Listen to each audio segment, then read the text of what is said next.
Hello and welcome to another anime lore and theory video.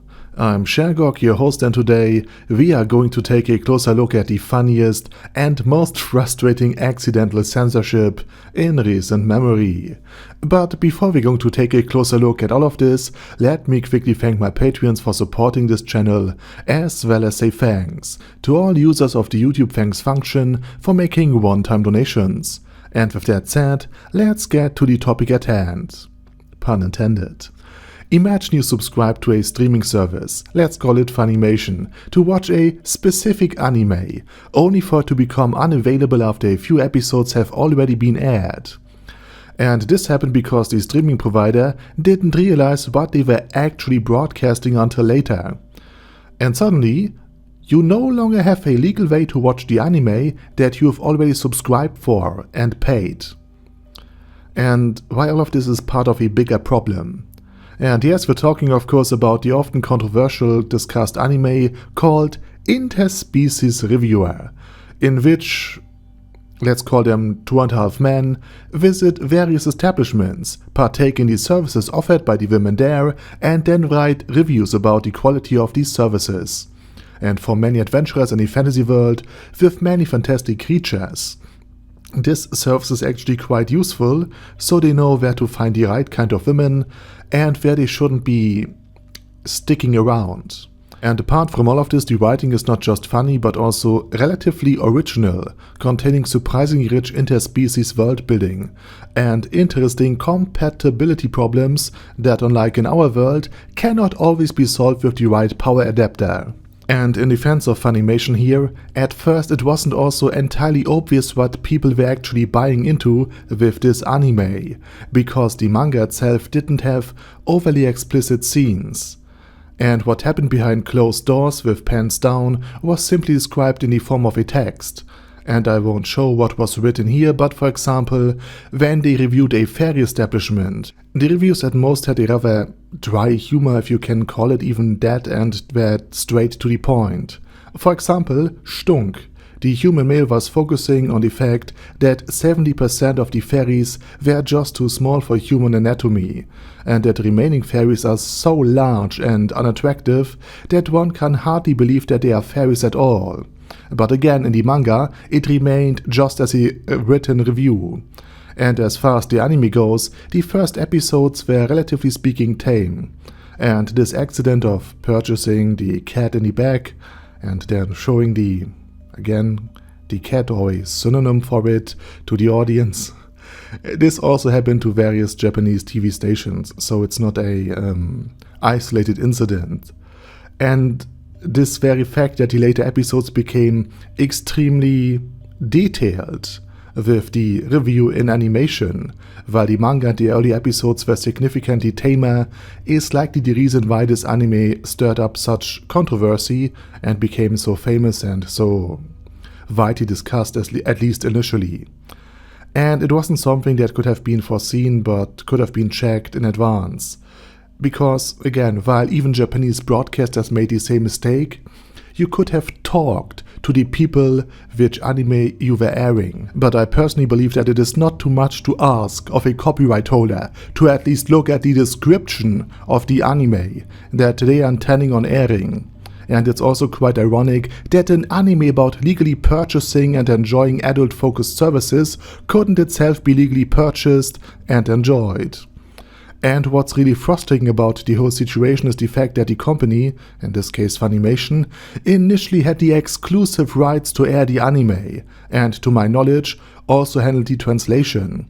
This means that not only did the anime disappear from the streaming service, because apparently the acquisition was made with closed eyes and just single-handedly, or without realizing what they had been bought, but also since Funimation was the only one with the license to show the anime, but they didn't show it anymore, the anime was effectively censored, and officially either unavailable or difficult to access.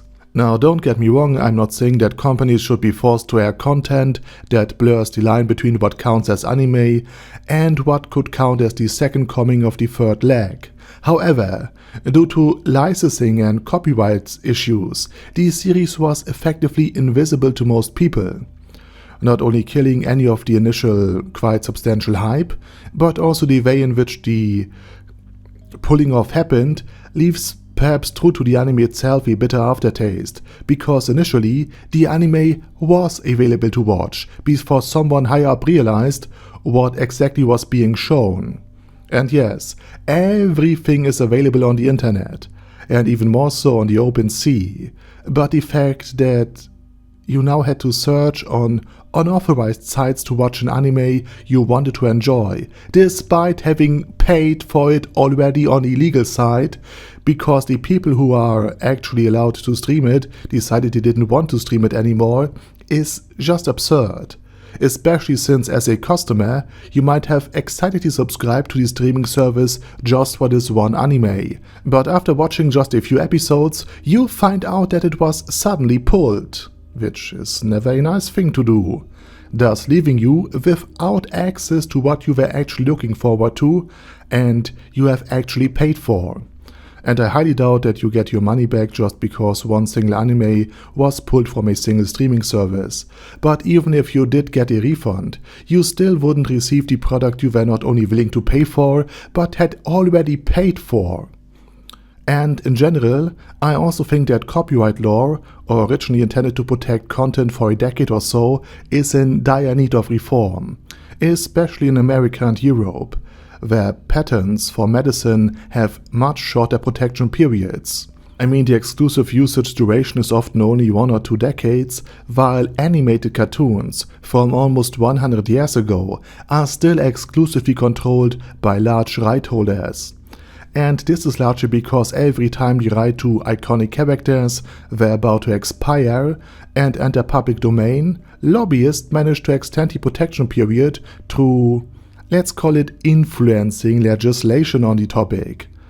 Oh, if only we could be a fly on the wall or a mouse on the table during such lobbying efforts. In short, I think it should be better for the companies and the right holders and the general public if companies had 10 years of exclusive rights to characters and like fictional worlds, and then for another 10 or even 20 years anyone could sell or offer the films, the series, the books or songs as long as 10% of the total revenue went to the original creator or right holder. And after that, everything should enter the public domain. And I personally believe that currently copyright in many countries overshoots its original purpose and is becoming more and more of a censorship than a copyright, especially when it leads to situations where you can't legally access content and are then forced to navigate VPNs or the 7 Seas, even though you'd be willing to pay for it, or worse, might have already paid it, as in this case. I mean, such situations also fuel the black market or make it a downright necessity when you don't want to subscribe to yet another streaming service or VPN service just to watch an anime you've technically already paid for. And to generalize this a bit more and apply it to a brand that has of course nothing to do with adult content, unless you're familiar with the manga or like Vaporeon. As far as I know, there's no legal way, at least in Germany, to purchase the original Pokémon games, like Red or Emerald or Ruby, from the right holders. And this is simply because the digital stores have been shut down. And we're talking about Pokémon here, probably the most valuable brand in this world right now. And this in turn of course fuels the black market demand for these games that you can't legally purchase anymore. And taxpayers end up covering the cost for the police to go after these illegal offerings, until perhaps one day you'd be allowed to pay for the content that you actually want to purchase. And this leaves a bitter aftertaste. And yes, of course, I know that copyright holders pay taxes and that these taxes then fund the police, among other things. I know that. And I know that companies, for example, pay a 90% sales tax, and that in Germany, you as a private citizen pay, generally speaking, a 90% value-added tax on your goods and services, which together is roughly a third of the purchasing price. But still, this behavior of the companies create an avoidable black market. And in Germany, as a private citizen who also pays taxes, you're considered partially responsible if, for example, your car gets broken into, because you just closed the door but didn't lock it, since it supposedly incites crime. Although I'm not a lawyer and this is not legal advice, but apparently that's really how it is.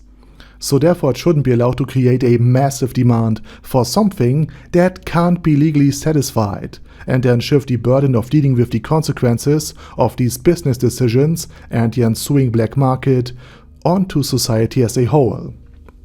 But that's just my opinion. What is yours?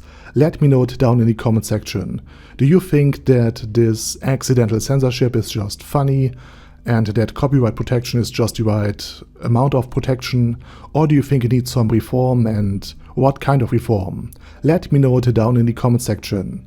And with that said, please check out my German channel, my fantasy channel, and if you don't want to listen to my voice or my accent or the noise in the background, but are still interested in the things I have to say, I've made an AI channel where I use AI voiceovers for my videos, so please check it out as well. And this channel is linked, like these channels are linked down in the video description. Also please check out my Patreon if you want to support me beyond just leaving a like or sub. And with that said, thank you very much for watching, thanks to my Patreons for supporting this channel, and special thanks to Other Daddy Other, ASK, Bad Guy Ye, Bad Burrito 316, Bezer, Ben C, Brandon D, Chrissy, Crowley 0221, Sia, Crystal Prime, Dead Slime, Death is Mercy, Deathless Dragonlord, Demon Xenomorph 1987, Devin Downen, Ding Dong, Dan Pep, Dragonlord Placido Saxophone, Duckwagon, Dunkler Krieger, Dystopia, Dystopia II, Enigmatic Unicorn, Feral Shivan, Guy with That Head, Hector Marino, Hoss, Huster, Jacob G, Jana B, Jason, J. Morris, Chromius, Kyle R,